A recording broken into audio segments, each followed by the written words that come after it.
Assalamualaikum warahmatullahi wabarakatuh.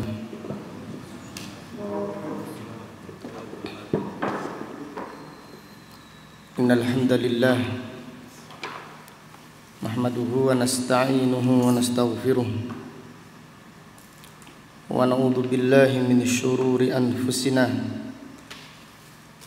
wa min sayyiati a'malina. May yahdihillahu fala mudilla lahu wa may yudlil fala hadiya lahu.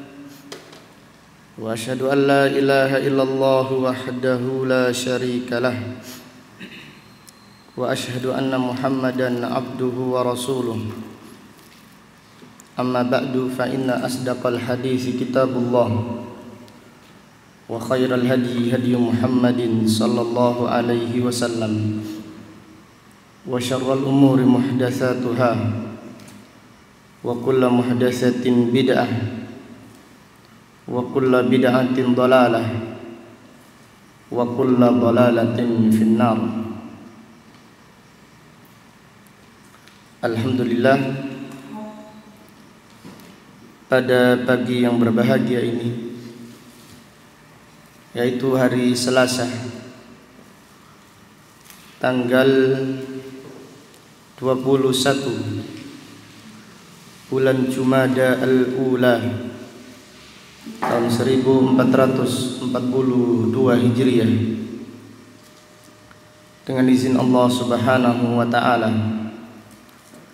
kita melanjutkan kembali kajian kitab Al-Jami' As-Sahih Al-Musnad min hadithi Rasulillah sallallahu alaihi wasallam wa sunanihi wa ayyamihi, yang ditulis oleh Al-Imam Abu Abdullah Muhammad ibnu Ismail ibni Ibrahim ibni Al-Mughirah ibni Bardizbah Al-Bukhari Al-Ju'fi maulahum, imam besar kaum muslimin yang dilahirkan pada tahun 194 Hijriah dan meninggal dunia pada tahun 256 Hijriah, rahimahullahu ta'ala rahmatan wasi'ah.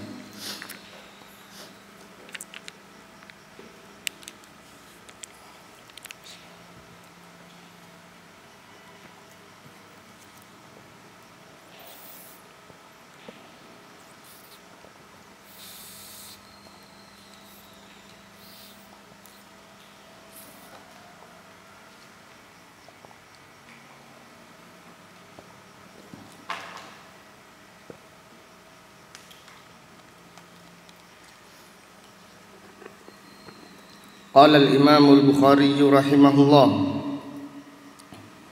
babu syira'in nabiyyi sallallahu alaihi wasallam bin nasi'ah.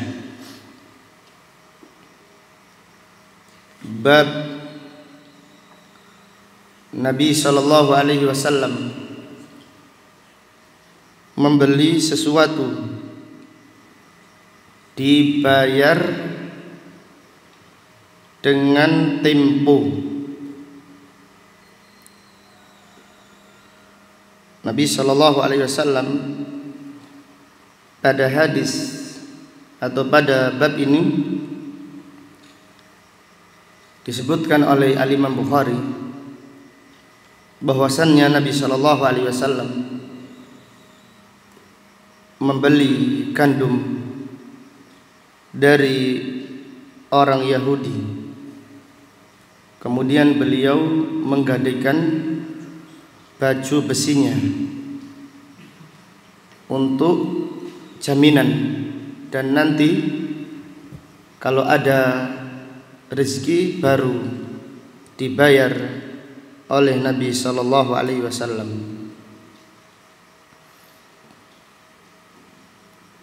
Bab ini ditulis oleh Al-Imam Bukhari untuk menjelaskan dibolehkan membeli sesuatu dengan hutang. artinya tidak dibayar secara langsung, artinya dibayar di waktu yang akan datang kalau memiliki uang. Qala Ibnu Battal asy-syira'u bin nasi'ati jaizun bil ijma'. Membeli sesuatu dengan hutang, artinya tidak dibayar kontan, tidak dibayar secara langsung, dibolehkan berdasarkan ijma' para ulama kaum muslimin. Jadi membeli gandum dibayar 1 bulan yang akan datang, tidak mengapa. Membeli ikan, membeli yang lainnya. Yang dilarang adalah membeli apa? Membeli emas. Membeli emas atau yang lainnya ada beberapa, insyaallah disebutkan pada babnya, yaitu al-asnaf ar-ribawi. Adapun secara umum dibolehkan membeli sesuatu dengan cara hutang, artinya tidak dibayar kontan dan tidak dibayar tunai. Qala al-Imam al-Bukhari rahimahullah, haddatsana Mu'alla ibnu Asad al-Basri, seorang ulama yang thiqah, hujjah, yang meninggal dunia pada tahun 218 Hijriah. Qala haddatsana Abdul Wahid ibnu Ziyad al-Abdi, seorang ulama yang thiqah yang meninggal dunia pada tahun 176 Hijriah. Qala haddatsana al-A'mash Sulaiman ibnu Mihran al-Kufi. Al-A'mash imam besar kaum muslimin yang meninggal dunia pada tahun 147 Hijriah. Qala dzakarna 'inda Ibrahim ar-rahna fi salam. A'mash berkata, kami menyebut di majelisnya Ibrahim, yaitu Ibrahim ibnu Yazid an-Nakhai. Ibrahim ibnu Yazid an-Nakhai min kibarit tabi'in, imam besar kaum muslimin yang meninggal dunia pada tahun 96 Hijriah. A'mash berkata, kami menyebutkan ar-rahna, yaitu gadai, menggadaikan sesuatu fis salam, yaitu dijual beli salam. Faqala, Ibrahim berkata, haddatsani al-Aswad ibnu Yazid an-Nakhai, imam besar kaum muslimin. Al-Aswad meninggal dunia pada tahun 74 Hijriah. An Aisyah radhiyallahu anha, dari Aisyah radhiyallahu anha, ummul mukminin, a'lamun nas, a'lamun nisa'il alamin, wanita yang paling luas ilmunya di dunia ini. Alhamdulillah. Berapa hadisnya Aisyah? 2210 hadis. Radhiyallahu anha, Aisyah bercerita, anna nabiyya sallallahu alaihi wasallam ishtara ta'aman min yahudiyyin ila ajalin wa rahanahu dir'an min hadid. Aisyah radhiyallahu anha bercerita bahwasannya Nabi sallallahu alaihi wasallam membeli makanan, yaitu membeli gandum dari orang Yahudi dibayar hutang, yaitu dibayar tempo, tidak tunai. Warahanahu dira'an min hadid, dan beliau menggadaikan baju besinya, yaitu baju perangnya digadaikan kepada orang Yahudi.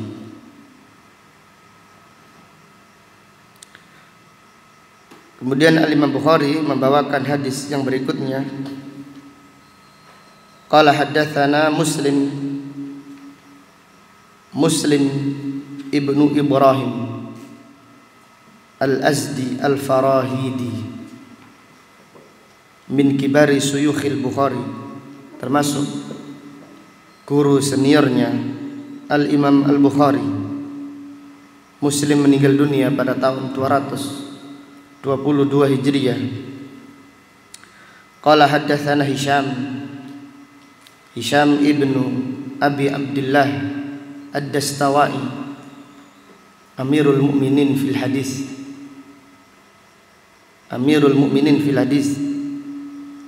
Syu'bah berkata, Hisham yatlubul haditha lillah. Syu'bah berkata tentang Hisham yatlubul haditha lillah.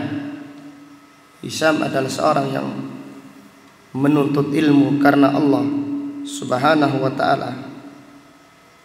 Syu'bah berkata demikian karena ketawaduan Hisham, seorang yang tawadhu. Dan Hisham tidak bisa tidur apabila dalam keadaan gelap. Ketika lampu dimatikan atau lilin dimatikan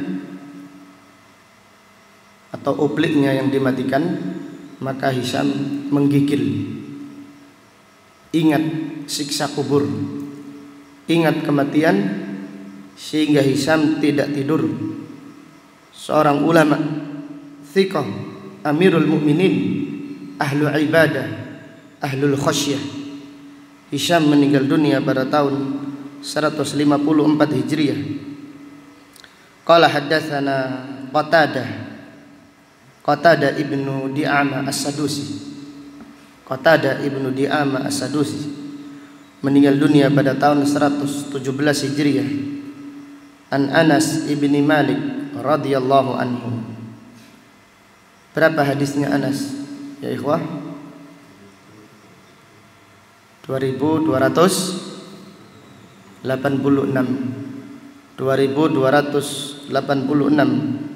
Anas bin Malik meninggal dunia pada tahun 93 Hijriah. Qala Al-Bukhari rahimahullah wa haddatsani Muhammad ibnu Abdullah ibni Haushab Al-Kufi. Qala haddatsana Asbat Abul Yasa Al-Basri. Qala haddatsana Hisham Ad-Dastawai an Qatadah an Anas radhiyallahu anhu annahu masya ila Nabi sallallahu alaihi wasallam bi khubzi sya'irin wa ihalatin sanikhah. Anas ibnu Malik datang kepada Nabi sallallahu alaihi wasallam membawa roti gandum dan membawa susu yang dikeringkan atau membawa keju. Walaqad rahana an-nabiyyu sallallahu alaihi wasallam dir'an lahu bil Madinah inda Yahudiyyin. Anas bercerita Nabi sallallahu alaihi wasallam menggadaikan baju perangnya kepada orang Yahudi.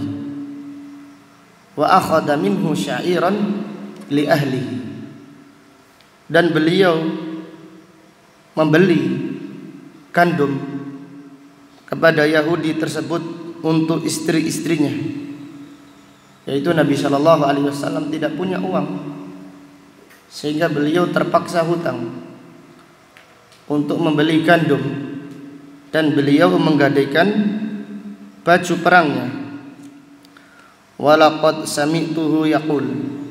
Anas berkata, aku pernah mendengar Nabi sallallahu alaihi wasallam bersabda, "Ma amsa inda ali Muhammad sallallahu alaihi wasallam sa'u burrin wala sa'u habbin." Nabi sallallahu alaihi wasallam pernah bersabda, sore ini atau sering di sore hari, datang waktu sore, selalu tiba waktu sore, atau sering kali datang waktu sore hari, sedangkan di keluarga, di rumahnya keluarga Nabi sallallahu alaihi wasallam tidak memiliki sok gandum, satu sok tidak memiliki, wala sa'u habbin, dan tidak pula memiliki satu sok biji-bijian yang lainnya. Wa inna indahu latis'a niswatin, padahal dia yaitu Nabi sallallahu alaihi wasallam memiliki 9 istri. Dari hadis yang mulia ini terdapat beberapa pelajaran yang bisa diambil.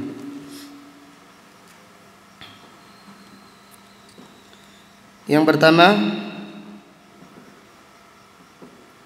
fihi jawazu asyira' bin nasi'ah, boleh membeli sesuatu dengan tidak tunai, yaitu dengan dibayar tempo. Ini tidak mengapa. Yang penting jangan sampai yang dibeli yaitu seperti emas atau membeli gandum dengan yang lainnya dengan cara apa? Barter. Membeli gandum dengan kurma. Ini harus cara apa? Tunai. Tetapi membeli yang lainnya dengan uang tidak mengapa, tidak dibayar tunai, yaitu dibayar tempo. Dari hadis ini terdapat pelajaran jawazud daini lil hajah, dibolehkan hutang jika dalam keadaan perlu, dibolehkan hutang dalam keadaan darurat atau lil hajah, karena keperluan yang mendesak. Adapun hutang untuk perkara-perkara yang tidak mendesak, maka hukumnya makruh, dibenci, karena dikhawatirkan apa? Orang tersebut menunda-nunda hutangnya, yaitu menunda-nunda membayar hutang. Banyak seperti itu di masyarakat sekarang. Kalau tidak punya hutang, cari hutangan. Kalau sudah lunas, senang sekali, sehingga mereka gali lubang, tutup lubang, terus seperti itu. Lunas hutang lagi, lunas hutang lagi, dijadikan kebiasaan. Maka hutang yang tidak diperlukan ini hukumnya makruh, dibenci. Dan ingatlah, Nabi SAW tidak mau mensolati jenazah seorang sahabat yang punya apa? Hutang. Kemudian Abu Qatadah menjamin hutang tersebut, baru Nabi SAW mau mensolatinya. Maka dengan demikian hendaklah kita jangan gampang-gampang hutang, dan hendaklah kita mengajari istri kita jangan gampang-gampang hutang. Sekarang segala sesuatu dibeli dengan cara hutang, kredit, beli blender kredit, beli ini kredit, beli rumah kredit, semuanya dibeli dengan kredit. Kalau dahulu slogan atau yang diajarkan kepada anak-anak, mari menabung, mari menabung, mari menabung. Kalau sekarang diajarkan apa? Mari apa? Mari hutang, ayo kredit. Gak perlu bawa sertifikat, cukup KTP saja sama slip gaji, sudah bisa dapat mobil, sudah bisa dapat motor, sudah dapat yang lainnya, tapi dengan cara hutang. Apalagi yang hutang ada unsur ribanya ini. Sekiranya hutang tidak ada unsur riba, tidak ada keperluannya, ini jangan hutang, ini makruh. Apalagi hutang yang ada unsur apa? Ribanya. Maka banyaklah berdoa kepada Allah Subhanahu wa ta'ala supaya kita punya prinsip, jangan sedikit apa? Hutang. Hendaklah sabar. Dibolehkan hutang jika dalam keadaan darurat atau dalam keadaan sangat mendesak keperluannya. Dari hadis ini terdapat pelajaran fihi jawazur rahn, dibolehkan menggadaikan sesuatu, tetapi menggadaikan sesuatu yang tidak ada unsur ribanya. Adapun pegadaian yang ada di sekitar kita, umumnya pegadaian tersebut banyak unsur ribanya. Mengatasi masalah dengan apa? Dengan masalah. Mengatasi masalah dengan masalah. Jadi kalau ada orang menggadaikan mobilnya, ya mobilnya tidak boleh dimanfaatkan. Apabila mobilnya dimanfaatkan, jatuhnya apa? Jatuhnya riba. Sekarang ada orang perlu uang 10 juta. Iya, 10 juta menggadaikan motor. Gak bisa 10 juta menggadaikan motor, kecuali motornya bagus. Iya, menggadaikan motor, motornya digadaikan 10 juta. Membayarnya kira-kira berapa nanti kalau sudah punya? Dengan cara dikredit, bayarnya umumnya 10 juta, bayarnya berapa? 11. Kemudian orang tersebut menggadaikan motornya. Motornya sama pegadai disewakan kepada orang lain. Ini riba plus riba, kedoliman bertumpuk. Jelas ya? Ini pegadaian yang ada di sekitar kita, umumnya pegadaian tersebut adalah pegadaian yang riba. Satu, mereka bayar hutang 10 juta, bayarnya 11 juta. Ini contoh saja. Kemudian barang yang digadaikan nanti disewakan ke orang lain, disewakan kepada orang lain, dihutangkan ke orang lain. Padahal para ulama menjelaskan kullu qardin jarra manfaatan fahuwa riba. Semua hutang yang menghasilkan manfaat, disyaratkan ini adalah riba. Maka gadai, barang gadaian itu tidak boleh dimanfaatkan. Maka sekali lagi dibolehkan menggadaikan barang, tapi dengan syarat jangan sampai ada unsur ribanya. Kemudian pelajaran berikutnya dari hadis ini terdapat pelajaran jawazu asy-syira' wal bai' minal yahud, dibolehkan menjual dan membeli kepada orang Yahudi. Dibolehkan jual beli dengan orang Yahudi, walaupun orang Yahudinya bermuamalah dengan riba. Jadi orang Yahudi disebutkan oleh Allah, mereka bermuamalah dengan riba. Bahkan di antara para ulama mengatakan bahwasanya yang pertama kali mengadakan riba adalah orang Yahudi, karena Allah Ta'ala berfirman wa akhdihimur riba, dan mereka orang Yahudi bermuamalah dengan muamalah riba. Maka sebagian ulama ada yang mengatakan yang pertama kali mengadakan transaksi riba adalah orang-orang Yahudi. Akan tetapi Nabi SAW bermuamalah dengan mereka, menjual barang kepada mereka, membeli barang dengan mereka. Dengan demikian dibolehkan jual beli dengan orang-orang Yahudi.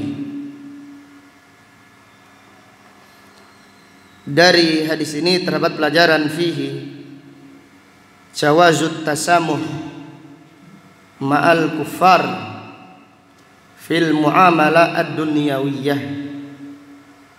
Jawazut tasamuh ma'al kuffar fil muamalah ad-dunyawiyah, dibolehkan toleransi dengan orang-orang kafir di dalam muamalah dunia, di dalam muamalah duniawi. Dibolehkan toleransi dengan orang-orang kafir di dalam muamalah duniawi. Tidak mengapa berbuat baik kepada mereka, tidak mengapa membantu mereka yang susah. Ini muamalah apa? Duniawi. Bertetangga yang baik, membantu mereka yang susah, ini tidak mengapa. Allah Ta'ala berfirman, la yanhaakumullahu anil ladina lam yuqatilukum fid din wa lam yukhrijukum min diyarikum an tabarruhum wa tuqsitu ilaihim innallaha yuhibbul muqsitin. Allah tidak melarang kalian terhadap orang-orang kafir yang tidak mengusir kalian, yang tidak memerangi kalian. Allah tidak melarang kalian berbuat baik kepada mereka. Allah tidak melarang kalian berlaku adil kepada mereka. Sesungguhnya Allah mencintai orang-orang yang berlaku adil. Jelas ya? Dengan demikian Islam adalah agama yang toleransi, yang menjunjung tinggi toleransi di dalam bab muamalah duniawi. Adapun tentang masalah akidah, tentang masalah ibadah, tidak dibolehkan apa? Toleransi. Kemudian pelajaran berikutnya dari hadis ini terdapat pelajaran fihi anna nabiyya sallallahu alaihi wasallam yaqbalul hadiyah, bahwasannya Nabi sallallahu alaihi wasallam menerima hadiah, bahwasannya Nabi sallallahu alaihi wasallam menerima hadiah. Demikian pula ahlul bait dibolehkan menerima hadiah. Adapun sedekah, maka ahlul bait tidak boleh menerima sedekah. Maka pada hadis ini Anas ibnu Malik datang membawa gandum dan susu kepada Nabi sallallahu alaihi wasallam sebagai bentuk hadiah, bukan sebagai apa? Sedekah. Adapun sedekah diharamkan kepada ahlul bait, kepada Nabi sallallahu alaihi wasallam dan ahlul baitnya.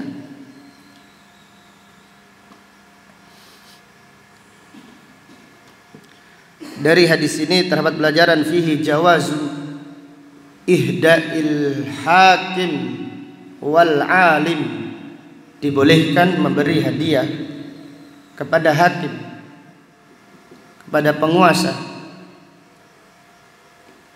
demikian pula kepada seorang alim, seorang guru. Nabi sallallahu alaihi wasallam seorang guru dan beliau juga seorang hakim, dan beliau menerima hadiah. Ini tidak mengapa, dengan syarat tidak ada sesuatu di balik hadiah tersebut. Adapun sekarang ketika sudah terjadi persidangan, hakimnya diberi hadiah, maka menerima hadiah tersebut diharamkan karena sedang terjadi apa? Persidangan. Dikhawatirkan persidangannya tersebut tidak adil karena hakimnya sudah menerima apa? Hadiah. Maka dalam hal ini Nabi Shallallahu Alaihi Wasallam bersabda, hadiyatul ummal hulul. Memberi hadiah kepada pegawai seperti hulul. Ini pengkhianatan, seperti mencuri harta rampasan apa? Perang. Memberi hadiah kepada pegawai, ini nilainya seperti suap untuk melancarkan apa tujuannya. Jelas ya. Akan tetapi ada seorang punya sahabat, kerabat baik, profesinya sebagai hakim, dia saling mencintai karena Allah, maka tidak mengapa dia memberi hadiah kepada apa? Hakim tersebut. Karena apa? Karena pada hadis ini Nabi Shallallahu Alaihi Wasallam, beliau seorang hakim, seorang pemimpin, dan beliau seorang apa guru, dan beliau menerima hadiah. Dengan demikian dibolehkan apa? Memberi hadiah kepada hakim. Demikian pula kepada guru atau kepada pegawai jika tidak ada maksud tertentu. Jadi kita punya kawan, dia pegawai, kita mencintainya karena Allah, kita datang ke rumahnya membawa hadiah, tidak mengapa, karena tidak ada unsur sesuatu. Jelas ya. Kemudian pelajaran berikutnya dari hadis ini terdapat pelajaran fadlu syair, keutamaan gandum. Nabi Shallallahu Alaihi Wasallam menggadaikan bajunya, kemudian hutang gandum. Berapa sok gandum yang dihutang ketika itu? Ada yang ingat? Banyak intinya. Sebagai persediaan 60 sok. Situna so'an. Nabi Shallallahu Alaihi Wasallam hutang gandum. Karena ketika itu Nabi Shallallahu Alaihi Wasallam sakit, yaitu di akhir-akhir hayatnya, dan beliau menggadaikan bajunya. Ini menunjukkan keutamaan gandum. Di dalam hadis yang diriwayatkan oleh Imam Muslim, yaitu Aisyah radhiyallahu anha bercerita, apabila ada orang yang ditimpa musibah, maka Aisyah membuatkan talbinah. Talbinah ini dibuat dari gandum yang direbus dengan susu. Itu gandum direbus dengan susu. Susu dipanaskan, kemudian dikasih gandum. Setelah itu baru dikasih madu. Ini namanya talbinah. Rasulullah Shallallahu Alaihi Wasallam bersabda tentang talbinah, yang dimasak dengan cara tadi, yaitu gandum dimasak dengan susu. Innahu yujimmul fuada wa tudhibul huzna. Innaha tujimmul fuada wa tudhibul huzna. Talbina itu menenangkan hati dan menghilangkan apa? Kesedihan. Demikian. Maka lihatlah promosi-promosi tentang gandum. Sayangi jantungmu, menghilangkan kolesterol, dan seterusnya dan seterusnya. Ini menunjukkan keutamaan gandum. Namun memang kalau tidak terbiasa, rasanya tidak apa? Tidak sama dengan nasi. Nasi itu sangat lezat. Jadi makan gandum itu perlu perjuangan. Jadi pernah saya sendiri makan gandum hampir apa? 1 tahun ya. 1 tahun lebih. Sekarang sudah berapa bulan tidak makan lagi. Harus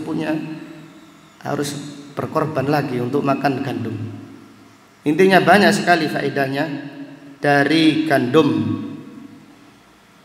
Ketika kita menjenguk orang sakit, sudah usia lanjut, para dokter menyarankan jangan makan nasi, makanlah gandum. Karena apa? efek yang sangat bagus dari gandum. Maka Nabi Shallallahu Alaihi Wasallam beliau menyediakan gandum di rumahnya. Kemudian pelajaran berikutnya dari hadis ini terdapat pelajaran fihi sabru as-sabru ala naqsin minal amwal, bersabar dari berkurangnya harta. Bersabar dari berkurangnya harta. Nabi Shallallahu Alaihi Wasallam ketika itu tidak punya uang, sampai terpaksa hutang, bahkan sampai terpaksa menggadaikan baju perangnya. Namun beliau sabar, tidak mengeluh, tidak merasa menderita, sabar dengan takdir Allah Subhanahu wa taala. Aisyah radhiyallahu anha bercerita, muncul hilal 3 kali, 3 bulan berarti ya, atau paling tidak 2 bulan lebih. Muncul hilal, namun di rumah istri-istri Nabi Shallallahu Alaihi Wasallam tidak pernah menyala kompornya. Kompornya tidak pernah menyala. Kemudian ditanyakan pada Aisyah, apa makanan kalian ketika itu? Qalat al-aswadan, yaitu kurma dan apa? Dan air saja. Nabi Shallallahu Alaihi Wasallam manusia yang paling mulia, beliau makan kurma saja dan air saja kurang lebih 3 bulan. Dan juga pada hadis ini Nabi Shallallahu Alaihi Wasallam menjelaskan di rumahnya tidak ada gandum sama sekali. Sampai-sampai di akhir hayatnya beliau hutang gandum kepada orang Yahudi. Maka hendaklah kita bersabar dengan berkurangnya penghasilan, terutama di zaman seperti ini, zaman wabah, zaman pandemi. Otomatis mayoritas manusia merasakan dampaknya. Maka hendaklah kita bersabar, karena dengan sabar kita semangat lagi beribadah kepada Allah Subhanahu wa taala. Rasulullah sallallahu alaihi wasallam bersabda, "Was-sabru diya." Sabar itu adalah cahaya yang terang, menerangi jalannya orang-orang yang beriman, terutama di saat musibah. Orang yang tidak memiliki iman atau lemah imannya, ketika mendapatkan musibah, gelap, frustasi, jatuh, hancur, lebur, gelisah, galau, merana, dan seterusnya. Adapun orang-orang yang beriman, di saat mendapatkan musibah tetap semangat beribadah kepada Allah Subhanahu wa taala, ridha dengan takdir dari Allah Subhanahu wa taala. Kemudian dari hadis ini terdapat pelajaran fihi al-hathu ala zuhdi bid dunya, anjuran zuhud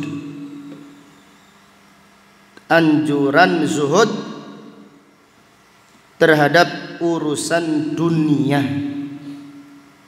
Nabi Shallallahu Alaihi Wasallam berdoa, Allahumma ja'al rizqa ali Muhammadin qutan.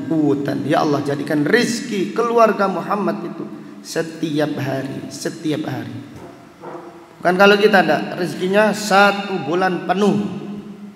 Demikian Nabi Shallallahu Alaihi Wasallam kalau dapat sesuatu langsung dihabiskan. Maksudnya bukan difoya-foyakan, dibagikan kepada yang lain, disisakan untuk makannya satu hari itu saja. Ini menunjukkan zuhudnya, ini menunjukkan kuatnya tawakal kepada Allah Subhanahu wa ta'ala. Kemudian dari hadis ini terdapat pelajaran fihi annal anbiya'a basyarun, bahwasanya para nabi dan para rasul manusia, tidak boleh disembah dari selain Allah Subhanahu wa taala. Pada hadis ini dijelaskan Nabi Shallallahu Alaihi Wasallam perlu makanan, kalau tidak makan lapar, dan beliau tidak memiliki apa-apa untuk beli makanan. Ini menunjukkan bahwasannya para nabi dan para rasul adalah manusia yang tidak boleh disembah dari selain Allah Subhanahu wa ta'ala. Annal anbiya abdun la yu'bad wa rasulun la yukadzab. Para nabi dan para rasul adalah hamba yang tidak boleh disembah dan rasul yang tidak boleh didustakan. Kemudian pelajaran berikutnya dari hadis ini terdapat pelajaran fihi ihtimamus sahabah bin Nabi sallallahu alaihi wasallam, perhatian sahabat kepada Nabi sallallahu alaihi wasallam. Demikian para sahabat sangat perhatian kepada Nabi sallallahu alaihi wasallam. Pada hadis ini Anas bin Malik mengirimi makanan dari rumah ibunya atau dari rumahnya Abu Talha, yaitu memberikannya kepada Nabi Muhammad sallallahu alaihi wasallam. Dari hadis ini terdapat pelajaran fihi jawazu dukhulis suq, dibolehkan masuk pasar. Dibolehkan masuk pasar para nabi dan para rasul, manusia yang suci, manusia yang mulia. Akan tetapi mereka masuk pasar untuk keperluan, bukan untuk nyangkruk di pasar, tapi untuk membeli kemudian segera pulang. Fihi dhammut tanattu, celaan bagi orang yang melampaui batas. Jadi mereka yang tidak mau pasar, tidak mau masuk pasar, niatnya ibadah, ini tercela. Tidak mau membeli, tidak mau menjual di pasar. Jika diniatkan ini ibadah, maka jatuhnya bid'ah. Ini adalah perbuatan yang melampaui batas. Kemudian pelajaran berikutnya dari hadis ini terdapat pelajaran fihi mura'atu ahwalin nas fil bai'i wasyira' wa dhammut tama'. Dari hadis ini terdapat pelajaran menjaga perasaan manusia di dalam menjual dan membeli, serta celaan tamak. Nabi Shallallahu Alaihi Wasallam kenapa tidak menggadaikan baju perangnya kepada Abu Bakar? Kenapa Nabi Shallallahu Alaihi Wasallam tidak menggadaikan baju perangnya kepada Abdurrahman bin Auf? Beliau saudagar besar. Kepada Utsman bin Affan. Kalau sekiranya ini terjadi, bagaimana perasaan mereka? Tidak mungkin mau apa? Menerima. Demikian. Jadi kalau kita punya kedudukan, jangan memanfaatkan kedudukan kita untuk masalah duniawi. Kalau masalah akhirat tidak mengapa. Manfaatkan kedudukannya untuk kebaikan. Tetapi untuk masalah duniawi, jangan memanfaatkan kedudukan kita. Jangan tamak dengan harta orang lain. Imam Ahmad bin Hanbal ketika membeli sesuatu, kemudian orang yang menjual tadi tahu Imam Ahmad, maka tidak mau dibayar. Maka Imam Ahmad berkata, inna nastari bil amwal bi amwalina la bidinina. Kita membeli barang ini dengan harta, bukan dengan agama. Jelas ya? Maka janganlah kita tamak dengan harta orang lain. Jadi kita membeli sesuatu kepada, apalagi seorang ustadz membeli kepada jamaahnya, kemudian minta diskon. Tidak usah diskon, kasihkan aja kalau perlu. Jelas ya? Jadi hendaklah kita menjaga perasaan orang lain ketika jual beli, ketika bermuamalah, dan janganlah tamak dengan harta orang lain. Maka Nabi Shallallahu Alaihi Wasallam mencontohkan, beliau Shallallahu Alaihi Wasallam beliau mencontohkan ini, seorang Nabi mencontohkan kepada umatnya, jangan tamak dengan harta orang lain. Maka beliau tidak mau, padahal dalam kondisi mendesak. Sekiranya datang kepada Abdurrahman bin Auf, mungkin bukan dikasih 60 sok, dipenuhi rumahnya dengan gandum kalau perlu. Dilakukan oleh para sahabat.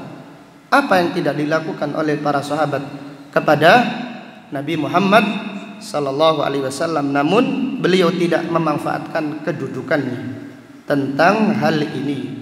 Beliau malah bermuamalah dengan Yahudi lebih rileks, lebih tenang, tidak pakai perasaan.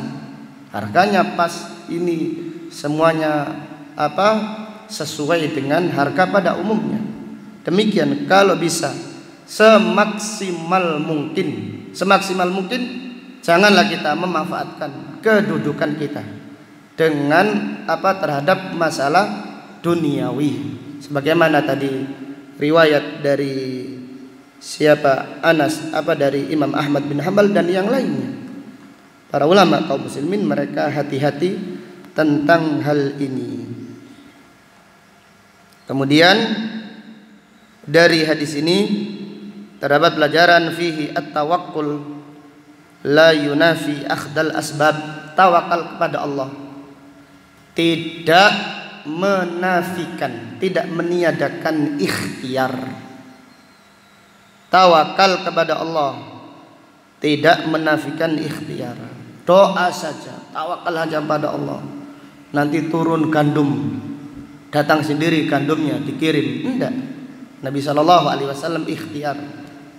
Berangkat. Demikian pula Nabi sallallahu alaihi wasallam pada hadis ini punya baju perang. Ketika perang membawa baju besi. Dan beliau adalah manusia yang paling bertawakal kepada Allah Subhanahu wa taala. Maka akhdul asbab la yunafi tawakkul, bal huwa minat tawakkul al-haqiqi. Ikhtiar termasuk tawakal yang hakiki, yaitu usaha dan bertawakal bersandar kepada Allah Subhanahu wa taala. Dari hadis ini terdapat pelajaran fihi qillatul mal la tamna'ut ta'addud. Sedikit harta tidak menghalangi poligami. Sedikit harta tidak menghalangi poligami. Yang penting istrinya jangan banyak menuntut. Itu sabar nerimo ing pandum. Nabi sallallahu alaihi wasallam tidak punya apa-apa ketika itu, namun istrinya berapa? 9. Kita ini banyak diantara teman-teman kulkasnya itu penuh, cukup untuk 5 bulan. Tapi istrinya berapa? Istrinya 1. Alhamdulillah. Maka qillatul mal la tamna'u minat ta'addud. Wallahu ta'ala a'lam bisawab. Demikian apa yang dapat disampaikan pada kajian pagi ini. InsyaAllah akan kita lanjutkan pada pengajian besok. Subhanaka Allahumma wa bihamdika asyhadu an la ilaha illa anta astaghfiruka wa atubu ilaik. Walhamdulillahi rabbil alamin. Assalamualaikum warahmatullahi wabarakatuh.